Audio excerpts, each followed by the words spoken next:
الحمد لله رب العالمين والصلاة والسلام على سيد الأنبياء والمرسلين وعلى آله وصحبه أجمعين أما بعد فأعوذ بالله من الشيطان الرجيم بسم الله الرحمن الرحيم ما كان محمد أبا أحد من رجالكم ولكن رسول الله وخاتم النبيين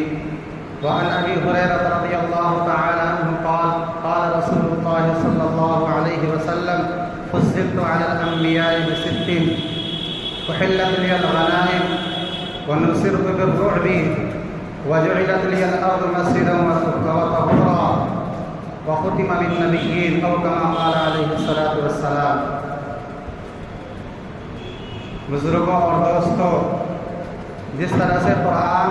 اللہ کا کلام ہے اور آخری کلام ہے، اس کے بعد جو ہے کوئی کلام نہیں آیا، اور جس طرح سے حضرت جبریل علیہ السلام دوبارہ نبی علیہ السلام کے بعد کسی کو تعلیم دینے کے لیے نہیں آئے، ایسے ہی نبی علیہ السلام بھی آخری نبی ہیں، اور نبی علیہ السلام کے زمانے میں بھی جھوٹے نبوت کے دعوے دار پیدا ہوتے رہے، مسیلمہ کذاب ہو، اسود عنسی ہو، اور مردوں میں نہیں عورتوں میں بھی جو ہے نبوت کی دعوے دار پیدا ہوئی، اور آج بھی جو ہے جھوٹے مدعیین نبوت پیدا ہو رہے ہیں۔ شکیل بن حنیف کا یہ فتنہ جو میں سمجھتا ہوں کہ 10-15 سالوں کے اندر کا فتنہ ہے، یہ دیکھتے دیکھتے فتنہ جو ہے، اس فتنے کے شکار 10,000 سے زائد لوگ ہو چکے ہیں، جو مسلمان تھے، جو دائرہ اسلام میں تھے، اسلام کا کلمہ پڑھتے تھے، آج وہ اسلام سے نکل چکے ہیں۔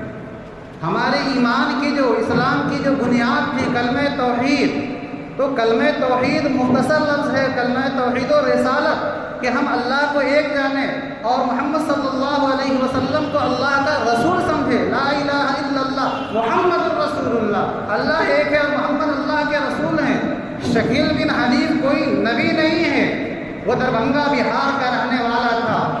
اس نے جو ہے پہلے دہلی کو اپنا مرکز بنایا اور مختلف علاقوں کے اندر اس نے کام کیا، اور خاص طور سے اسکول کالج کے اندر جو نوجوان دین سے بیزار ہوتے ہیں،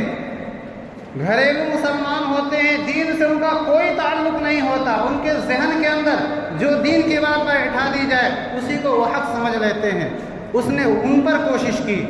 لیکن جب لوگوں کو علم ہوا تو اس کو وہاں سے مار کر کے لوگوں نے بھگایا، تو مہاراشٹر کے اندر اورنگ آباد میں باضابطہ جو ہے اس نے ایک گاؤں آباد کیا، جہاں اس کے ماننے والے، اس کے عقیدت مند، اس پر ایمان لانے والے ہی آباد ہو سکتے ہیں، اور اس کے پیچھے جو ہے کسی نہ کسی بڑی طاقت اور حکومت کی پشت پناہی ہوتی ہے۔ ایسے لوگ ہمیشہ جو ہے بڑی طاقتوں کے پیچھے چھپ کر کے جو ہے ایمان کے لٹیرے بنتے ہیں، اور افسوس کی بات یہ ہے کہ ہمارے مشرقی یو پی کے اندر بنارس کو جو ہے اس کا ہیڈ کوارٹر بنا دیا گیا، BHU بنارس ہندو یونیورسٹی کے اندر ان کا امیر ہے، اور وہ بڑے ظاہراً نیک دیندار ہوتے ہیں، ان کی داڑھی لمبی ہوتی ہے، کرتے لمبے ہوتے ہیں، ہاتھ میں تسبیح ہوتی ہے، وہ آپ کے ساتھ نماز پڑھیں گے، آپ کے ذہنوں کو ٹٹولیں گے، علماء سے بیزار کریں گے، کہیں گے خدا کے لیے کبھی کسی عالم کی بات نہیں ماننا، کیونکہ جب جو ہے وہ عالم کے سامنے یہ بات رکھے گا تو وہ فوراً عالم جو ہے اس کو دلیل کے ذریعے سے باطل کر دے گا، اس لیے وہ علماء سے اولاً بیزار کرتے ہیں، اور دھیرے سے وہ جو ہے اس کا جو امیر ہوتا ہے اس سے ملاتے ہیں، اور پھر ان کے بعد جو ان کا جو ہیڈ کوارٹر ہوتا ہے مہاراشٹر کے اندر اورنگ آباد، وہاں لے جایا جاتا ہے اس کو، اور اس کے ہاتھ پر اس کو بیعت کیا جاتا ہے۔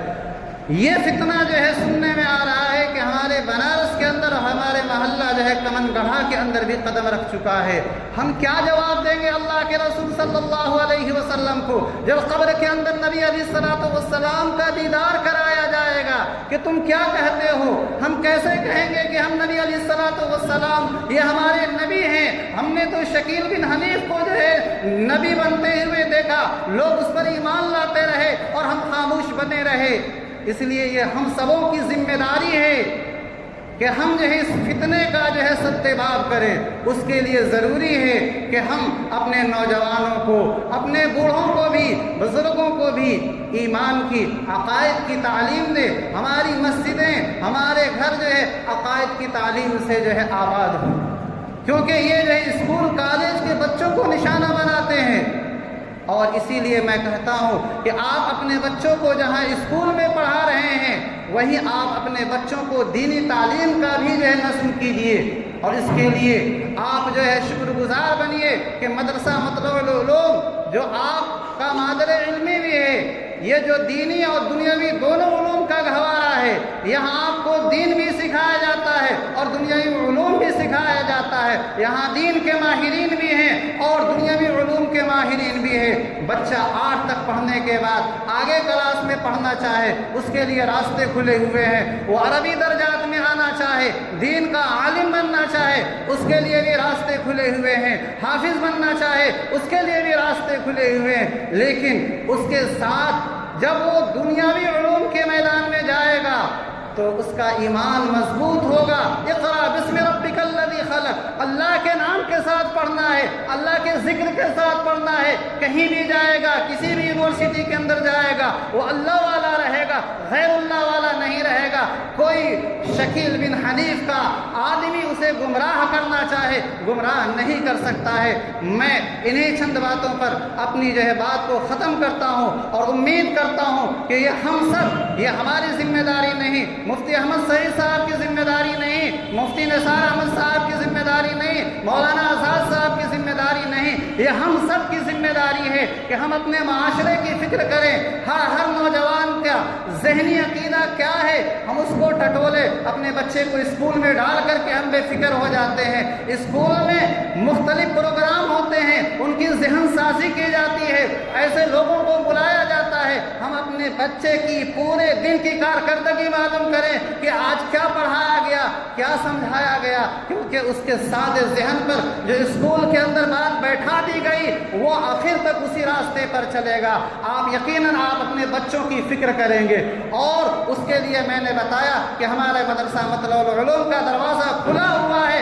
آپ اپنے بچے کو یہاں پڑھائیے۔ میں سمجھتا ہوں کہ یہاں سے آپ کا جو بچہ نکلے گا دین کا بہت بڑا داعی بن کر کے نکلے گا، عالم بن کر کے نکلے گا۔ اگر وہ دنیاوی لائن میں جانتا ہے تو پروفیسر بن کر کے نکلے گا، انجینئر بن کر کے نکلے گا۔ لیکن اگر آپ نے اپنے بچے کی دینی فکر نہیں کی تو اس کی دین کی کوئی ضمانت نہیں دی جا سکتی ہے۔ اور ایک بات اور کہہ کر میں اپنی بات ختم کرتا ہوں کہ یہ تراویح کے اندر ہم نے قرآن مکمل کیا ہے، یہ ایک سنت پر عمل کیا ہے۔ اس کے بعد ہمارا جو ہے مسلم معاشرہ بالکل تراویح سے غافل ہو جاتا ہے۔ ابھی جو ہے ختم